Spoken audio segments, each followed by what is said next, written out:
Welcome to today's Explainer. We're jumping right into a totally pivotal, yet honestly often misunderstood moment in modern Indian history. Picture this. It's 1922.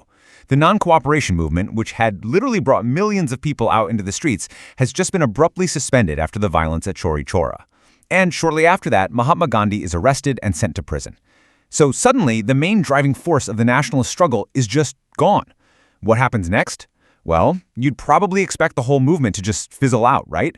But instead, we see this incredible political vacuum that actually causes the freedom struggle to bloom in some wildly diverse and dynamic ways. Here is our agenda for this explainer.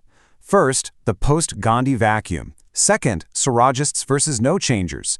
Third, the emergence of socialist forces. Fourth, the revolutionary resurgence. And finally, the ideological evolution.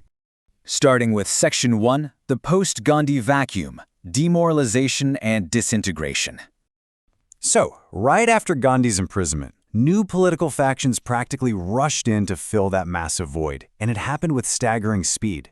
In just 3 short years, the entire landscape fractured and reformed. By 1923, the Swarajya party emerges. Then in 24, radical groups like the Hindustan Republican Association step up. And by 1925, the Communist Party of India formalizes over in Kanpur. The sheer speed of this ideological diversification is just mind-blowing. Moving to Section 2, Swarajists versus no-changers, the battle over political tactics. Now, this is where we see a really intense debate among the elite politicians about how to actually fight the British during this weird transition period. On one side, we've got the Swarajists, led by absolute heavyweights like C.R. Das and Motilal Nehru. Their strategy was kind of brilliant in its irony.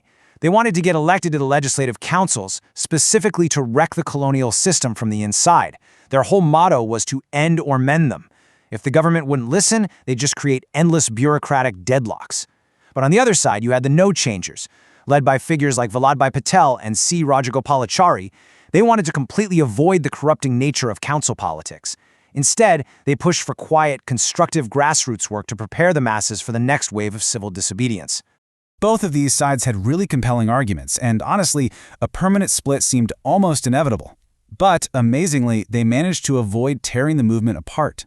They reached a compromise at a meeting in Delhi in September 1923. Essentially, they agreed to disagree. The Swarajists were given the green light to contest elections as a unified group within the Congress, taking their fight straight to the central and provincial assemblies. Meanwhile, the no-changers fanned out across the country, building ashrams, promoting khadi cloth, working on Hindu-Muslim unity, and fighting untouchability.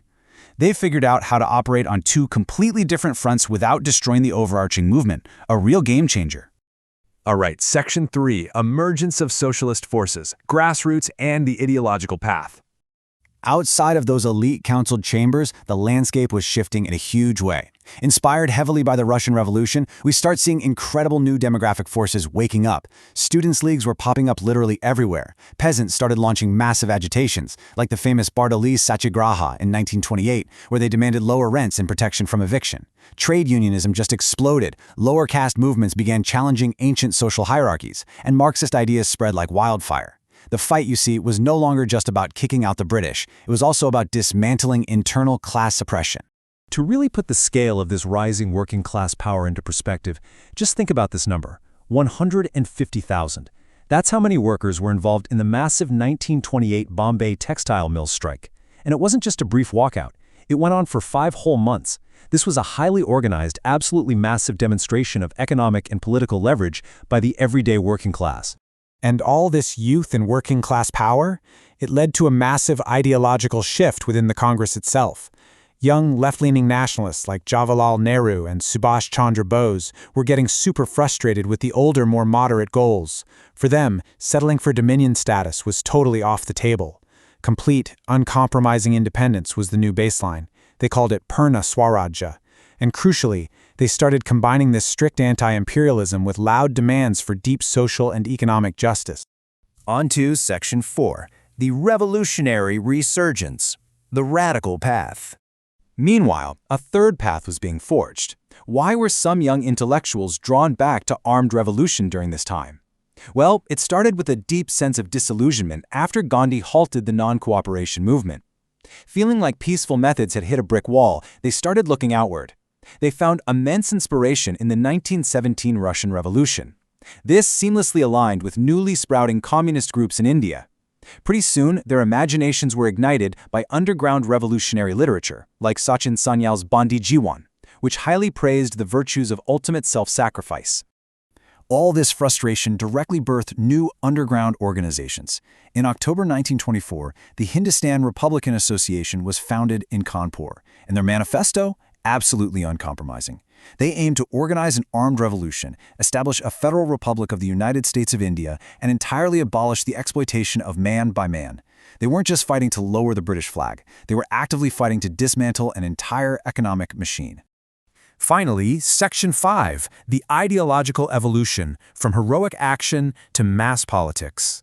What's truly fascinating is how these revolutionaries matured intellectually. Bhagat Singh had a profound realization here.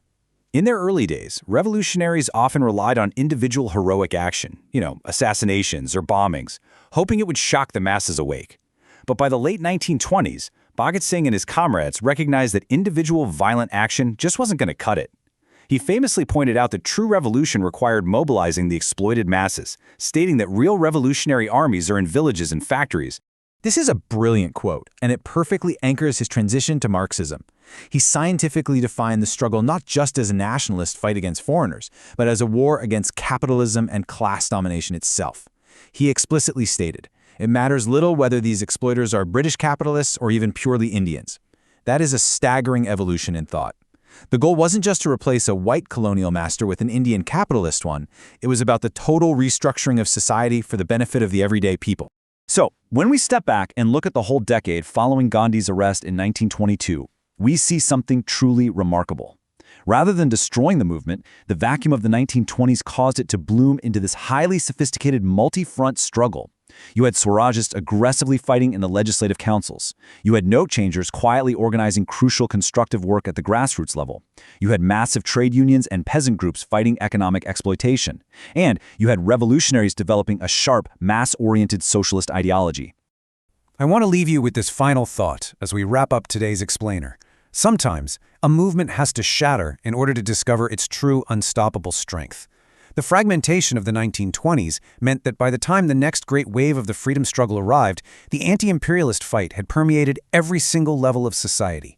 From elite council chambers to dusty village ashrams, from noisy factory floors to underground revolutionary cells. Think about it. How did this incredibly diverse, multi-front foundation make the ultimate push for independence virtually impossible for the colonial system to suppress? It's a huge question,